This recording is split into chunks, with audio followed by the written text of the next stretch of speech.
Hi from Sharma mobiles. இன்றைக்கி நமக்கு ஒரு ஃபோன் கம்ப்ளைண்ட் வந்திருக்கு, ரெட்மி 9A டெட்டு. இதை ஃபால்ட் ஃபைண்ட் பண்ணி ஃபிக்ஸ் பண்ணலாம் வாங்க.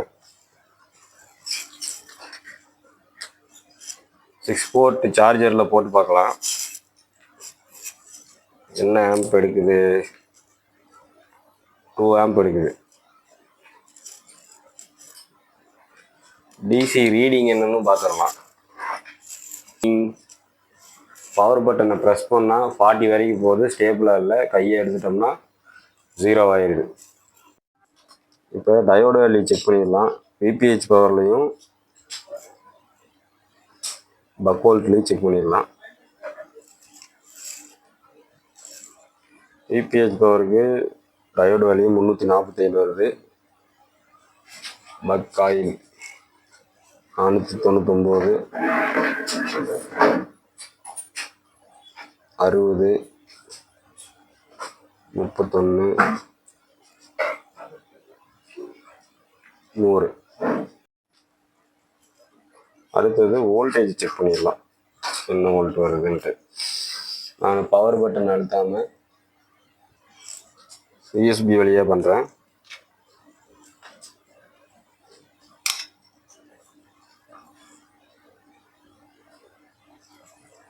விபிஹெச் பவர் 4 வோல்ட் வருது. பக் வோல்ட்டு சுத்தமாக வரல. ஓகே, 0.2 பக்கத்தில் வருது. 0.17 வந்துட்டு அதுவும் ஸ்டேபிளாக இல்லை.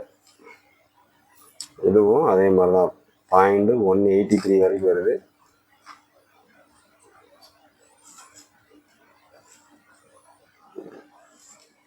இந்த காயில்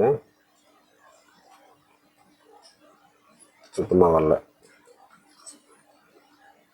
சரி, ஓகே. இந்த மாடலு ரெகுலராக ஒரு லைனு ஷார்ட் ஆகக்கூடிய model Redmi 9A 10A. MT6357 CRV power IC போட்டிருந்தாங்கன்னா கண்டிப்பாக இந்த லைனை செக் பண்ண வேண்டியது இருக்கும். ராவில் பவர் ஐசியில் வராது, சிபியூவில் வரும்.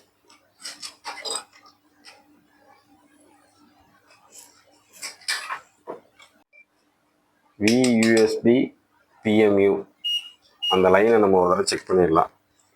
இது நமக்கு அனுபவம் இருக்கிறதுனால டைரெக்டாக அங்கே போயிடுறேன். சிபியூவில் செகண்ட் கெப்பாசிட்டர்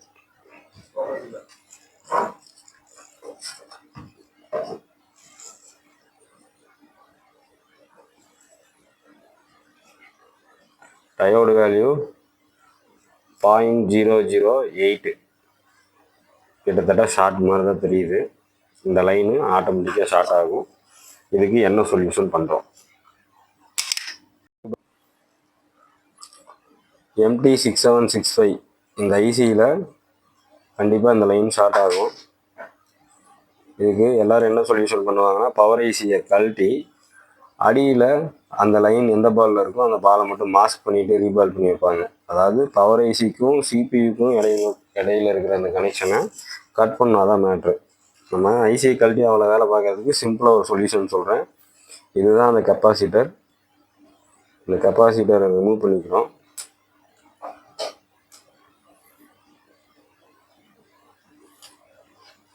முடிஞ்ச அளவுக்கு கெப்பாசிட்டரை ஹீட் பண்ணியே கழட்டுங்க.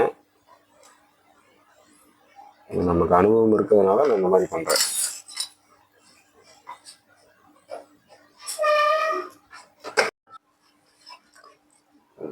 நம்ம இந்த கெப்பாசிட்டரை ரிமூவ் பண்ணிவிட்டு எது பவரோட லைனோ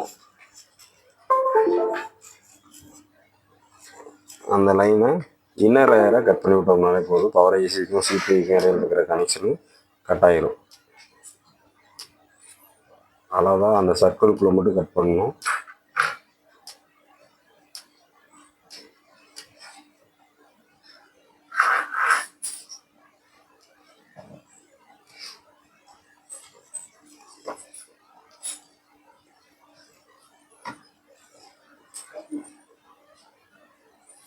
இப்போ நான் ஷார்ப் பாயிண்டை வச்சு தொட்டு காமிக்கிறது அந்த பாயிண்ட்டு.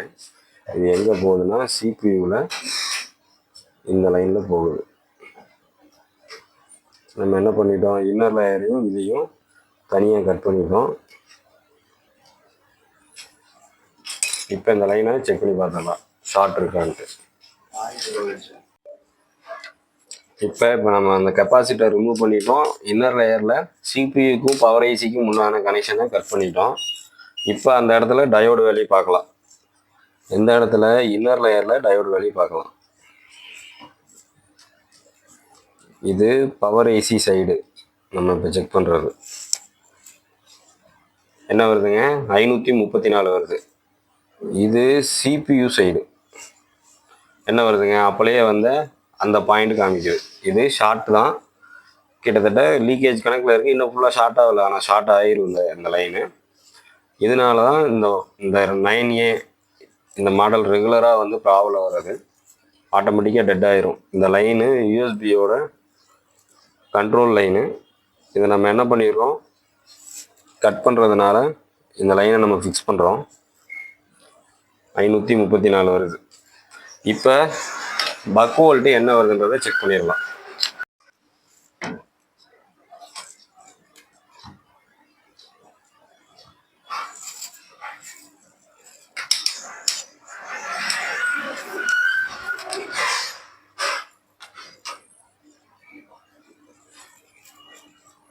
பிபிஹெச் பவரு ப்ரெசண்ட் 3.9 வருது.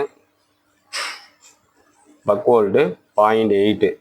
இதில் என்ன வந்துச்சுங்க, 0.17 வந்துச்சு. இந்த காயிலையும் பக் வோல்ட்டு 0.8. அடுத்தது இந்த காயிலில் பக் வோல்ட்டு 1.1. ஸ்டேபிளாக இருக்குது எல்லா வோல்ட்டும். இப்போ மொபைலு ஃபிக்ஸ் ஆகிடுச்சு. ஆன் பண்ணி பார்த்துடலாம்.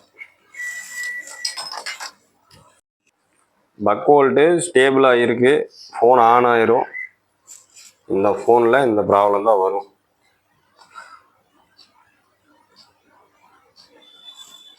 ஆன் ஆயிடுச்சு. Poco C3, C31, Redmi 9A, 10A இது எல்லாமே ஒரே வகையான சிப்செட் தான். ஃபோன் டெட்டுக்கு வருதுன்னா இம்மீடியட்டாக ஷீல்டை பிரிக்காதீங்க. குத்து மதிப்பாக எந்த ஐசியும் வேலை பார்க்காதீங்க.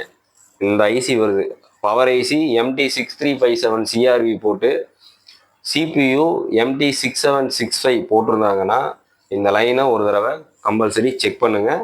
ஃபஸ்ட்டு இதை செக் பண்ணிகிட்டே நீங்கள் மற்ற வேலை எல்லாத்தையுமே பார்க்கலாம். ஃபோனு ஒர்க்கிங் பர்ஃபெக்ட்லி, டச்சு நல்லாவே வேலை செய்யுது. தேங்க்யூ.